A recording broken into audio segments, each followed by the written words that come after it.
জলসির main point এবং এখানে দেখতে পাচ্ছেন গাইস এক বিল্ডিং এর সাথে আরেক বিল্ডিং এর নির্মাণের কাজ চলছে। এটা 2012 সালে ছিল গাইস পুকুর খালবিল এবং 2025 সালে সেটা স্মার্ট সিটিতে পরিণত হয়েছে। 12 সালে জমির দাম কেমন ছিল 2025 সালে সে গাইস এই জমির দাম কত। আজকে সজীব কিন্তু গাইস প্যান্ট পরে আসে নাই। হেই গাইস, আমি Amit Hasan, back to back new video baby. আজকে আমরা যাচ্ছি জলসির আবাসন মেইন পয়েন্টে, কারণ আমার সাথে আছে গাইস সজীব চন্দ্র দাস। সজীব, তুমি কেমন আছো? হ্যালো। ভালো তো। আজকে তুমি একটু ইংলিশ বলো। সজীবের মুড হচ্ছে গাইস জলসি আবাসন মেইন পয়েন্ট দেখা, তো সেজন্য গাইস আমি আজকে সজীবকে নিয়ে যাচ্ছি জলসির মেইন পয়েন্ট দেখাতে। এবং গাইস অনেকদিন হলো মেইন পয়েন্টে যাওয়া হয় না, তো গাইস আজকে মেইন পয়েন্ট গিয়ে দেখবো গাইস মেইন পয়েন্টের গাইস পরিস্থিতি কেমন, এবং আপনাদেরকে গাইস দেখানোর চেষ্টা করব জলসি আবাসন এক সম্পর্কে আপনাদের গাইস কিছু একটা আইডিয়া দিই আপনাদের, যেটা গাইস খুবই ইম্পর্টেন্ট আপনাদের জানা দরকার। আজ থেকে 2012-13 সালে গাইস জলসির আবাসন এক, এবং আমি এখন যেখানে দাঁড়িয়ে আছি জলসির শেষ প্রান্তে এই সব কিছু গ্যাস 2012-13 সালে গ্যাস এই জায়গাটা ফসলের জমি ছিল, মানুষের পুকুর ছিল, এবং এখানে গ্যাস চাষাবাদ হতো। এবং যে জলসিটা ওইটা গ্যাস নাহরা পর্যন্ত পুরোটাই গ্যাস ফসল চাষ করা হতো, এবং পানি পুকুর খাল বিল যা আছে ওই সব ছিল। আর এখন গ্যাস 2025 সালে এসে গ্যাস ওই জায়গাটা এখন গ্যাস বাংলাদেশের টপ 5-এর মধ্যে গ্যাস স্মার্ট সিটি নামে পরিচিত হয়ে গেছে। গ্যাস এই হচ্ছে তার রহস্য। আমরা জলসিটির শেষ প্রান্তে আছি, আর এখানে দেখতে পাচ্ছেন রাস্তার নির্মাণের কাজ চলছে, এবং এই জায়গাতে গ্যাস শেষ প্রান্তে কারো বিল্ডিং নির্মাণ করা কাজ শুরু হয় নাই, সব কিছু শুরু হয়েছে গ্যাস জলসিটি মেইন পয়েন্টের ওই দিকে। এবং আমরা একটু সামনে গেলে গ্যাস বিল্ডিংয়ের কারণ নির্মাণের কাজ গ্যাস কিছুটা দেখতে পারবো। এই জলসিটিটা 2012 সালে ছিল গ্যাস পুকুর খালবিল এবং ফসলের জমি, এবং 2025 সালে সেটা গ্যাস স্মার্ট সিটিতে পরিণত হয়েছে। 2012 সালে জমির দাম কেমন ছিল এবং 2012 সালে এটা কি ছিল, এবং 2025 সালে সে গাইস এই জমির দাম কত, আগে কি ছিল, এখন কি হয়েছে, এবং ভবিষ্যতে আরো কি হবে। এই জলসি আবাসন নিয়ে যদি আপনার গাইস বিস্তারিত ভিডিও চান তাহলে গাইস কমেন্ট বক্সে কমেন্ট করে জানাবেন। আর এই দিক দিয়ে গেলে মেইন পয়েন্টে খুব তাড়াতাড়ি যাওয়া যায়, এবং মেইন পয়েন্টে সব এই জায়গা থেকে দেখা যায়। তো সেই জন্য গ্যাস আমরা এই পথটা বেছে নিয়েছি খুব সহজে তাড়াতাড়ি মেইন পয়েন্টে যাওয়ার জন্য এবং সবকিছু দেখার জন্য। তো গ্যাস আমরা এখনো মেইন পয়েন্টে পৌঁছাই নাই, কিন্তু মেইন পয়েন্টের হালকা আভাস গ্যাস এখান থেকেই পাওয়া যাচ্ছে। দেখতে পাচ্ছেন গ্যাস দূরে গ্যাস কতগুলো বিল্ডিং, 6 থেকে 8 তলা হবে এক একটা বিল্ডিং। আমি মেইন পয়েন্টের কাছাকাছি প্রায় চলে এসেছি, এবং আমার পিছনে দেখতে পাচ্ছেন সজীব, সে আমার থেকে অনেক দূরে। এবং আশেপাশের ভিউ দেখে গ্যাস এবং জলসিটির এতটা উন্নয়ন দেখে স্মার্ট সিটি দেখে সজীব গ্যাস অবাক হয়ে গেছে।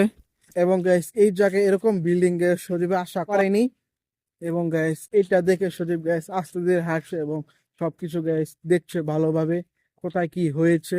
এবং আগে তো গ্যাস এসব ছিল না, এখন এসব হয়েছে, তার ফলে গ্যাস সে একটু গ্যাস অবাক হওয়ারই কথা। জলসির মেইন পয়েন্টের প্রায় কাছে চলে এসেছি, এবং এইখান থেকে জলসির মেইন পয়েন্টের জলসি আবাসন যত সব বিল্ডিং নির্মাণ করেছে এবং করছে সবকিছু এই জায়গা থেকে স্পষ্টভাবে দেখা যায়।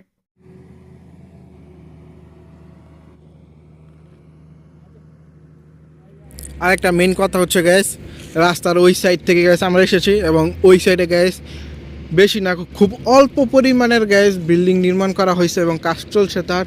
এবং রাস্তার এই সাইড থেকে মেইন পয়েন্ট শুরু প্রায়, এবং এখানে গ্যাস বিল্ডিংয়ের কাজ একদমই গ্যাস চলছে, এবং একটা বড় একটা বিল্ডিংয়ের গ্যাস নির্মাণ করা হচ্ছে 8 থেকে 10 তলা করে।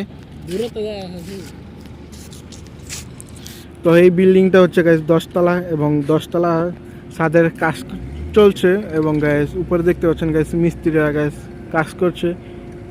হয়তো গ্যাস আপনি একটু হালকা দেখছেন, তারপরে গ্যাস দেখতে পাচ্ছেন গ্যাস মিস্ত্রি দেখা যাচ্ছে উপরে।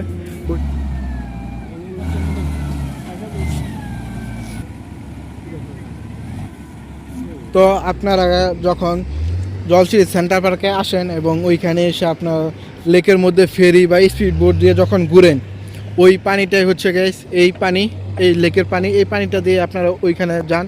এবং এটার মাঝখানে গ্যাস এই রাস্তা, এবং ওই পাশে গ্যাস আরেকটা লেক আছে, এবং এটা ছোট, এবং আপনারা যেটা দিয়ে ঘুরেন এই লেকটা অনেক বড়।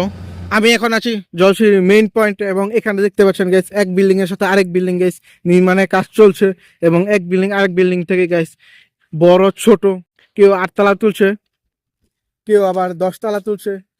আর আমি সেই মেইন পয়েন্টের সামনে দাঁড়িয়ে আছি, জলসির আবাসন 1-এর মেইন পয়েন্টে। তো এই জলসির মেইন পয়েন্ট থেকে গ্যাস আপনারা দাঁড়ালে দেখতে পারেন গ্যাস আশেপাশে অনেক পরিমাণে বিল্ডিং দেখা যায় মেইন পয়েন্টের ভিতরে আছে, এবং মেইন পয়েন্টে গ্যাস মাঝামাঝি গেলে আপনারা প্রচুর পরিমাণে বিল্ডিং দেখতে পাবেন, এবং রাস্তার এই সাইড ওই সাইড দুই সাইডে আপনারা প্রচুর পরিমাণে বিল্ডিং দেখতে পারবেন জলসির মেইন পয়েন্ট আসলে। তো গ্যাস এখন প্রায় সন্ধ্যা হয়ে গেছে, একটু পর মাগরিবে আজান দিবে। তো সেই জন্য গ্যাস আমি আর সজীব গ্যাস চিন্তা করলাম বাসার দিকে রওনা হতে, কারণ গ্যাস সন্ধ্যার পর গ্যাস শীতটা একটু পরে যায়, এবং এখন একটু গরম টাইম, এবং ওই সময় শীত পড়লে গ্যাস সজীব বলছে গ্যাস হাঁটা যাবে না, সেই জন্য গ্যাস আমরা বাসার দিকে রওনা দিব এখন। তো এখানে গ্যাস সজীব একটা গাছ দেখতে পেলো, ফুলের গাছ, এবং গ্যাস এই ফুলের গাছের নাম আমাদের জানা নেই, এবং এই গাছের মধ্যে গ্যাস মাসি বলা গাছ বসেছে মধু খাওয়ার জন্য। যদি আপনার গাছ এই ফুলের গাছের নাম জেনে থাকেন অবশ্যই কমেন্ট করে জানাবেন। ভিডিওটি যদি ভালো লাগে অবশ্যই like, comment, share and subscribe করবেন। এবং সজীব তুমি কিছু বলতে চাও? সজীবের সম্বন্ধে আমি একটা কথা বলি, আজকে সজীব কিন্তু গ্যাস প্যান্ট পরে আসে নাই, এবং গ্যাস খালি গেও আসে নাই, কিছু একটা পরেছে, কিন্তু গ্যাস সেটা আমি গ্যাস আপনাদেরকে বলতে পারবো না সে গ্যাস কি পরে আজকে এসেছে জলসিঁড়িতে, প্যান্ট ছাড়া এসেছে গ্যাস, এটা আমি শিওর বলতে পারবো।